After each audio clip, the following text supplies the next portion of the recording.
شیر کے سامنے شکار کی تقسیم۔ ایک شیر، بھیڑیا اور لومڑی تینوں مل کر شکار کی تلاش میں نکلے۔ بڑی تگ و دو کے بعد انہیں ایک ہرن ہاتھ لگا، پھر ایک خرگوش ملا۔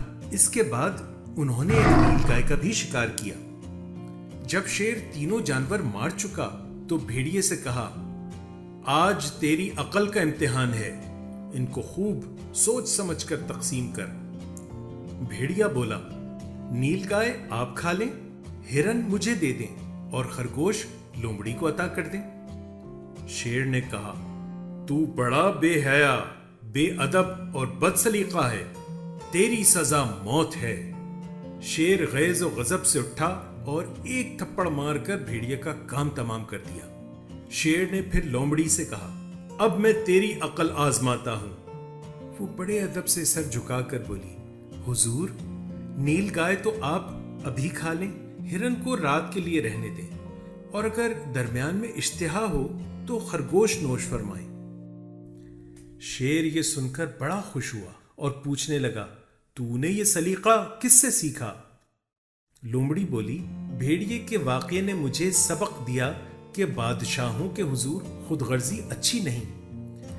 یہ جواب دے کر وہ بڑے سلیقے سے پیچھے ہٹ کر بیٹھ گئی۔ شیر کو اس کا یہ ادب اور سلیقہ بڑا پسند آیا۔ اس نے کہا، یہ تینوں شکار ہم نے تجھے دیے، ہم اور مار لیں گے۔ لومڑی نے شیر سے جدا ہو کر سجدائے شکر ادا کیا کہ پہلے شیر مجھ سے سوال کرتا اور میں بھیڑیے جیسا جواب دیتی تو میرا بھی وہی حشر ہوتا جو بھیڑیے کا ہوا۔ اس حکایت سے ہمیں دو اخلاقی سبق حاصل ہوتے ہیں۔ ایک، ہمیں خدا کا شکر ادا کرنا چاہیے کہ ہمیں اس نے آخری امت میں پیدا کیا۔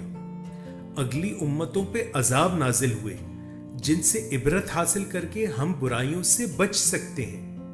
دوسرا، نشان عقل مندی یہی ہے کہ دوسروں کی سزا سے سبق حاصل کریں۔ خود غرض آدمی محروم رہتا ہے اور بے غرض اخلاص سے کام کرنے والے کی ہر جگہ عزت ہوتی ہے۔